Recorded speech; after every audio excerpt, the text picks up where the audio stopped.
नमस्कार, आप देख रहे हैं एवन उत्तराखंड और मैं हूं आपके साथ आयुषी गुप्ता। बुलेटिन की शुरुआत करेंगे इस वक्त की हेडलाइंस के साथ। भगवानपुर में जन आशीर्वाद रैली का जोरदार स्वागत, मुख्यमंत्री पुष्कर सिंह धामी हुए शामिल। तो रुड़की में भाजपा ओबीसी मोर्चा की कार्य समिति की बैठक में सीएम धामी ने दिया चुनावी मंत्र।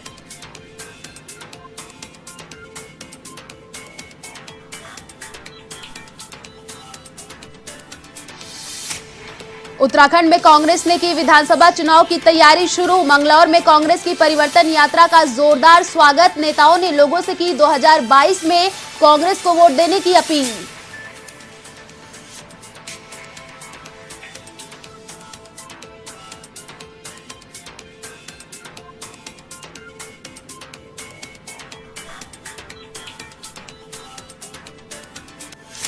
उत्तराखंड दौरे पर किसान नेता राकेश टिकैत, मझोला में लोगों ने किया जोरदार स्वागत, यूपी उत्तराखंड बॉर्डर पर किसान यूनियन कार्यालय का किया उद्घाटन।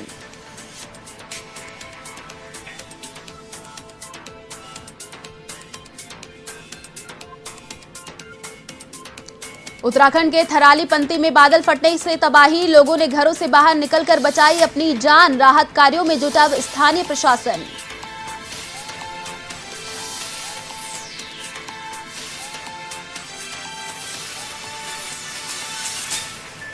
लक्सर कोतवाली में 110 साल के वृद्ध महिला ने लगाई न्याय की गुहार, एएसआई ने तत्काल कार्रवाई की दिया आदेश, पुत्र और पौत्रों के व्यवहार से थी परेशान।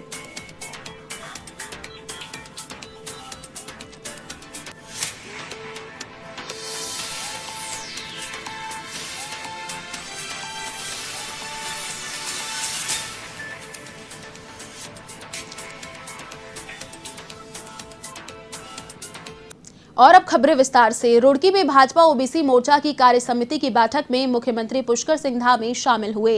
इसके बाद वो भगवानपुर में जन आशीर्वाद रैली में भी शामिल हुए।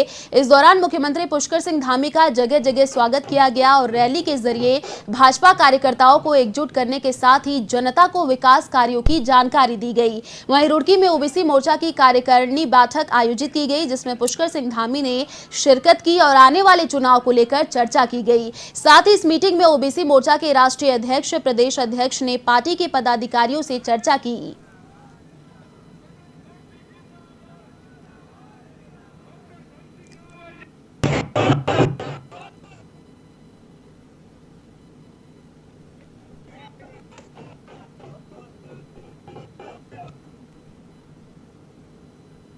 प्रदेश से आए हुए हमारे ओबीसी मोर्चा के सभी पदाधिकारीगण और उनके बीच में हमारा संगठन का कार्यक्रम था और उस कार्यक्रम में भाग लिया है। जो हमारी जो योजनाएं हैं उनकी जानकारी दी है और सभी कार्यकर्ताओं का आह्वान किया है कि सभी कार्यकर्ता लोग जो है लगे ही हैं और जो उससे लगे। मुख्यमंत्री पुष्कर सिंह धामी ने मुख्यमंत्री आवास से नाबार्ड द्वारा वित्त पोषित ग्रामीण बैंक के एटीएम युक्त 4 वित्तीय साक्षरता वाहनों का फ्लैग ऑफ किया और बैंक की नवम वार्षिक प्रतिवेदन का विमोचन किया। इस दौरान मुख्यमंत्री धामी ने कहा कि इन वाहनों का उपयोग आम जनता को वित्तीय साक्षर बनाने एवं एटीएम के माध्यम से लेन देन कर डिजिटलीकरण को बढ़ावा देने में किया जाएगा और विभिन्न योजनाओं के तहत लाभार्थियों को ऋण लेने की सुविधा आसानी से हो, इसके लिए प्रत्येक जनपद में कैंप लगाए जा रहे हैं। उन्होंने उत्तराखंड ग्रामीण बैंक के अधिकारियों को निर्देश दिए कि इन कैंपों में अधिक से अधिक लोगों को ऋण वितरित किए जाए।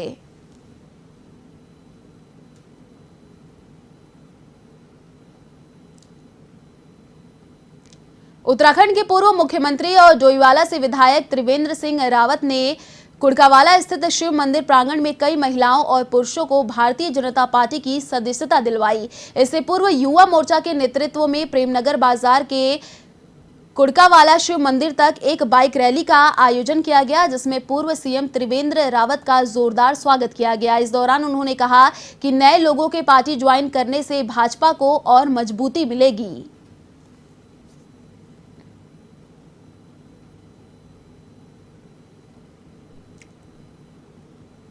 लोगों का विश्वास ये लगातार बढ़ रहा है और विशेषकर युवाओं और महिलाएं आज भारतीय जनता पार्टी की नीतियों से प्रभावित होकर के भारतीय जनता पार्टी में उन्होंने विश्वास व्यक्त किया है। उनका हम बहुत स्वागत करते हैं और ये जो लोग जो हमारे नौजवान भारतीय जनता पार्टी ज्वाइन कर रहे हैं ये सिलसिला अभी शुरू हुआ है, ये लगातार चलता रहेगा और भारी संख्या में हम चाहते हैं कि जो युवा हैं वो भारतीय जनता पार्टी को ज्वाइन करें। उत्तराखंड के युवाओं को बेरोजगारी भत्ता और रोजगार देने के आम आदमी पार्टी के दावे पर उत्तराखंड के पूर्व मुख्यमंत्री त्रिवेंद्र सिंह रावत ने कटाक्ष किया है। उन्होंने कहा कि अरविंद केजरीवाल ने दिल्ली में 375 लोगों से ज्यादा लोगों को रोजगार नहीं दिया है। त्रिवेंद्र सिंह रावत ने कहा कि अरविंद केजरीवाल गिरगिट की तरह रंग बदलने वाले आदमी है और उत्तराखंड की जनता सब जानती है, जो केजरीवाल के बहकावे में नहीं आएगी।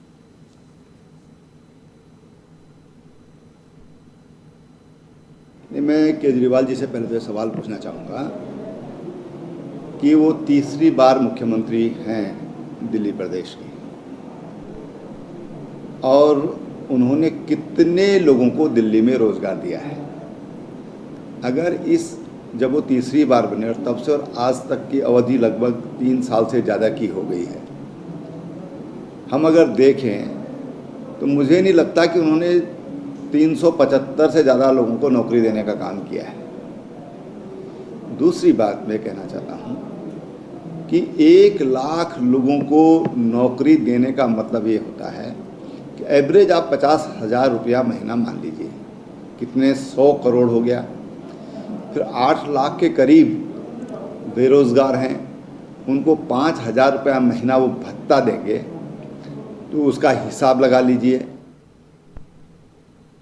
हरिद्वार रेलवे स्टेशन के सामने मायापुर रामलीला मंच में रामलीला प्रारंभ होने से पहले भाजपा प्रदेश अध्यक्ष मदन कौशिक और निरंजनी अखाड़े के सचिव और मनसा देवी मंदिर ट्रस्ट के अध्यक्ष रविंद्र पुरी महाराज ने विधिवत रूप से भूमि पूजन किया। इस अवसर पर भाजपा प्रदेश अध्यक्ष मदन कौशिक ने सभी राम भक्तों को शुभकामनाएं दी।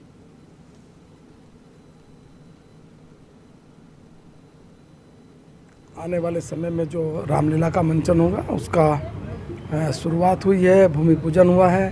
परम पूज्य गुरुजी रविंद्र पुरी जी महाराज, जो हमारे बहुत ही ऐसे हैं जो मनसा देवी मंदिर के भी अब चेयरमैन हैं, अखाड़े के सचिव हैं, डिग्री कॉलेज के चेयरमैन हैं, रामानंद इंस्टीट्यूट के चेयरमैन हैं, लगातार सामाजिक काम में रहते हैं। उत्तराखंड विधानसभा चुनाव की तैयारी शुरू हो चुकी है। कांग्रेस अब बेरोजगारी और महंगाई के मुद्दों के साथ जनता के बीच में जा रही है। हरिद्वार के बाद कांग्रेस की परिवर्तन यात्रा मंगलौर पहुंची, जहां पर कांग्रेसी नेताओं का पदाधिकारियों व कार्यकर्ताओं ने भव्य स्वागत किया और हजारों संख्या की भीड़ में जनसभा आयोजित की गई। वहीं नेताओं ने लोगों से 2022 में कांग्रेस को वोट देने की अपील की।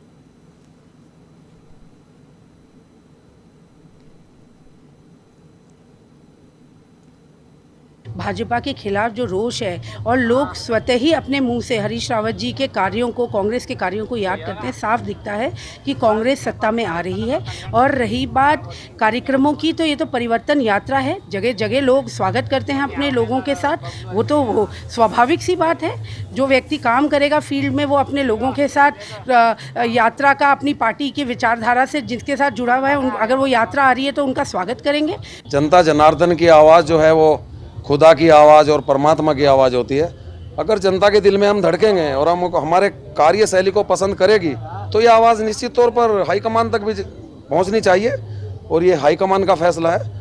लेकिन इस बार जहां तक मैं समझता हूं कि आप देख भी रहे होंगे, क्षेत्र का जो है, खासकर जो है मंगलौर क्षेत्र का, ग्रामीण क्षेत्र का, गाँव का बच्चा, किसान का बच्चा और गरीब मजदूर का बच्चा जिसने हल चलाया वो विधानसभा जाएगा, ये मैं निश्चित तौर पर आपसे। खबर उत्तराखंड के खटीमा से है, जहां मझोला में किसान नेता राकेश टिकैत का तराई के लोगों ने जोरदार स्वागत किया। आपको बता दें कि यूपी उत्तराखंड बॉर्डर पर किसान नेता राकेश टिकैत ने भारतीय किसान यूनियन के कार्यालय का उद्घाटन किया। इस दौरान कार्यक्रम में शामिल होने दूर दराज से सैकड़ों किसान पहुंचे। इस मौके पर किसान नेता राकेश टिकैत ने कहा कि भारतीय किसान यूनियन का कार्यालय आमजन की समस्या सुनेगा और उस पर कार्रवाई भी करवाएगा।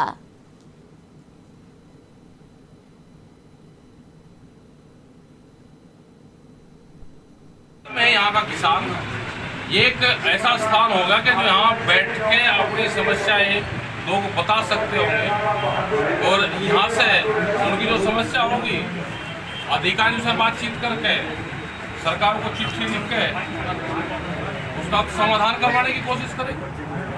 और दिखती रहेगी, बंद चीनी मिल कार्यालय को दिखती रहेगी तो आवाज उठती रहेगी। किसान तो बर्बाद कर दिया इन्हें, 2 फीट इन्हें तो इन्हें जंगल तोड़े, और अब इनको कह रहे हैं कि तराई के किसानों का बहुत जमीन है, इनकी जमीन छीन लो। गौशाला की जमीन जो फैक्ट्रियों को बेच सकते होंगे, मंडियों में इंडस्ट्रीज खोल सकते होंगे, इन जमीनों पर सरकारों की नजरें हैं, उनके जो सिर पे सलाह है उनकी नजरें हैं।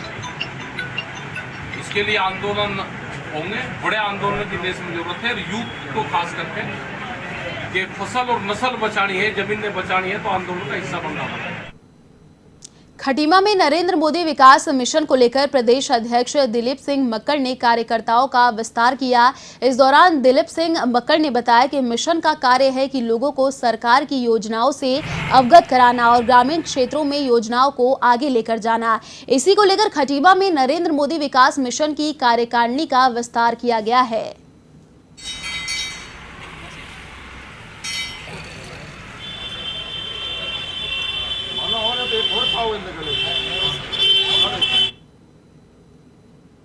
आज का जो उद्देश्य है नरेंद्र मोदी विकास मिशन चलो गांव की ओर का है।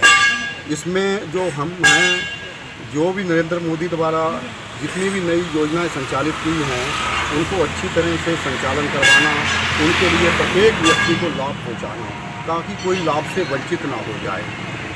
और हमने आज जो है 2 नियुक्तियां की हैं और एक नियुक्ति जो हमने दी है वो सरदार दर्शन सिंह राय को दी है, उपाध्यक्ष होंगे, और दूसरी जो नियुक्ति हमने की है वो गायत्री राणा है। दिनेशपुर में हिंदू युवा वाहिनी की एक बैठक आयोजित की गई, जिसमें जिला एवं क्षेत्रीय कार्यकर्ताओं को जिम्मेदारी देने के साथ कार्यकारिणी का विस्तार किया गया। इस दौरान हिंदू वाहिनी के प्रदेश उपाध्यक्ष सुरेश विश्वास ने कहा कि मैं समस्त नव नियुक्त पदाधिकारियों एवं सदस्यों को शुभकामनाएं देता हूं। साथ ही उन्होंने कहा है कि हर जाति धर्म के लोग पूरे विश्व में एकता दिखा रहे हैं, तो हम हिंदू क्यों नहीं हो पा रहे हैं, हमें भी एक होकर चलना होगा।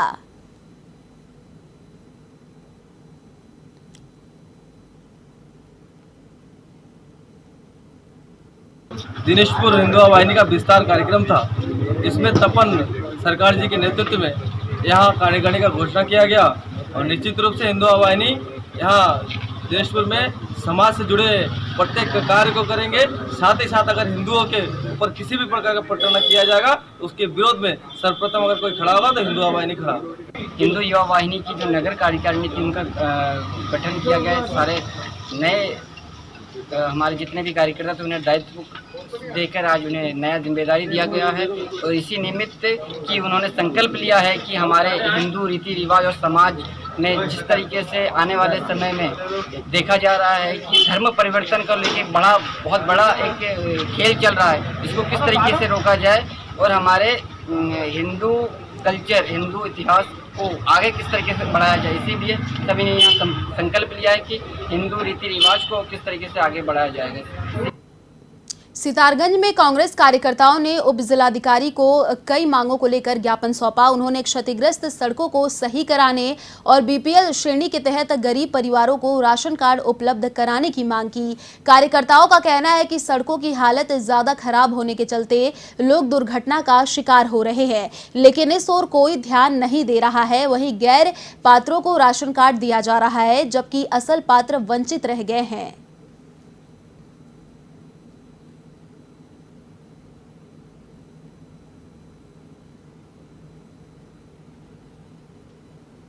नगर पालिका में और सितारगंज विधानसभा के जो रोडों में गड्ढे और रोड हुई है, जो जगह जगह देखो रोड टूटे हुए हैं, तो हमने जिला उप अधिकारी महोदय से कमिश्नर महोदय को एक ज्ञापन भेजा है इस बात का। एक तो सितारगंज विधानसभा के जितने रोड हैं नगर पालिका के और विधानसभा के, उन सारे रोडों की तत्काल मरम्मत होना चाहिए।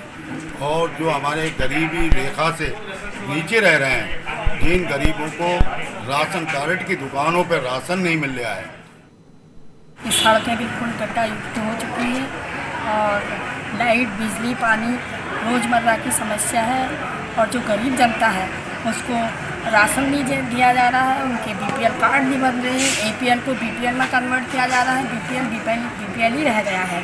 इसलिए सरकार से गुजारिश है कि हमारी बीपीएल जनता, एक तो लॉकडाउन से उनकी कमर टूटी है और दूसरा उन्हें सरकार की योजनाओं का कोई फ़ायदा नहीं हो रहा है।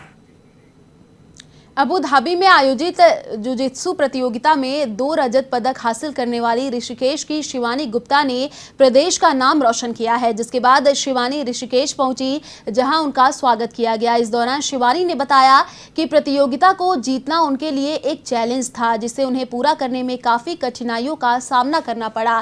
फिलहाल 2 रजत पदक जीतकर वह खुद को गौरवान्वित महसूस कर रही हैं।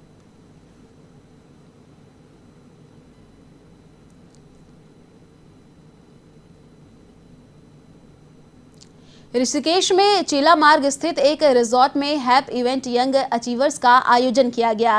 इस समारोह में जनहित में कार्य करने वाले लोगों को सम्मानित किया गया। इस मौके पर देश के कई उद्योगपति और 5 देशों के राजदूत भी पहुंचे। कार्यक्रम का शुभारंभ मुख्य अतिथि विधानसभा अध्यक्ष प्रेमचंद्र अग्रवाल ने किया। कार्यक्रम में श्रम बोर्ड के सदस्य विशाल कक्कड़ को युवा टैलेंट और प्रतिभाशाली महिलाओं और युवाओं को कला के क्षेत्र में योगदान देने के लिए सम्मानित किया गया।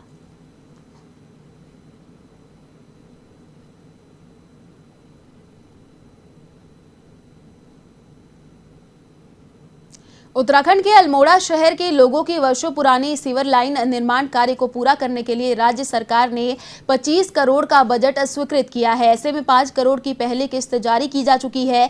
वहीं अब जल्द ही अल्मोड़ा सीवर लाइन का निर्माण कार्य शुरू होगा। इसी को लेकर विधानसभा उपाध्याय और विधायक रघुनाथ सिंह चौहान ने बताया कि 1996 में जब वे विधायक रहे थे, तब अल्मोड़ा में 4 जनों के लिए यह योजना बनाई गई थी, मगर 1.5 जोन तक यह योजना बन सकी।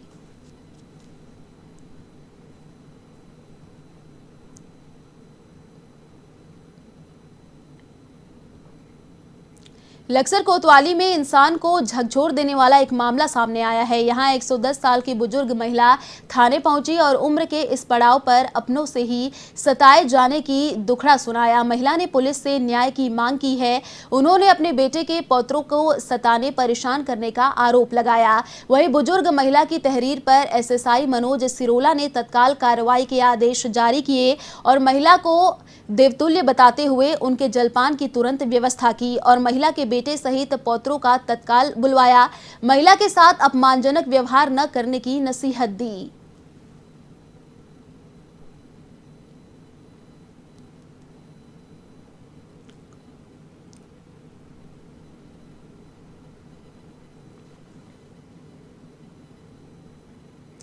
खबर उत्तराखंड से है, जहां नारायणबगड़ विकासखंड के पंती में अलसुबह बादल फटने से तबाही मच गई। अफरा तफरी में लोगों ने घरों से बाहर निकलकर जान बचाई। हालांकि इस घटना में किसी तरह के जानमाल का नुकसान नहीं हुआ, लेकिन सड़क किनारे पार्क की गई गाड़ियां मलबे की चपेट में आ गई। विद्युत विभाग के विद्युत पोल समेत कई बाइक मलबे की चपेट में आकर सड़क पर बिखरे पड़े थे। वहीं सड़क पर मलबा आने के चलते यातायात पूरी तरह अवरुद्ध रहा। सूचना मिलते ही स्थानीय प्रशासन मौके पर पहुंचकर राहत कार्यों में जुट गया।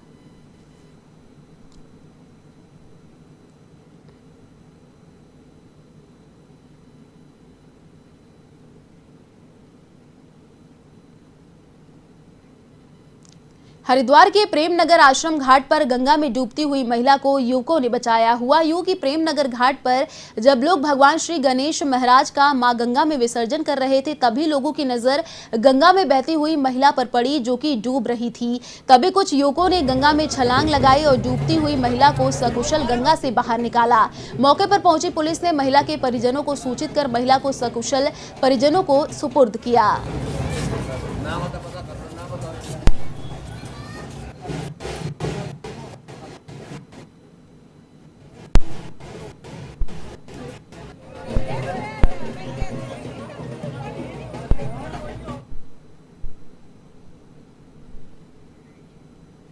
फिलहाल इस बुलेटिन में इतना ही। देश और दुनिया की तमाम बड़ी खबरों के लिए देखते रहिए A1 TV। नमस्कार।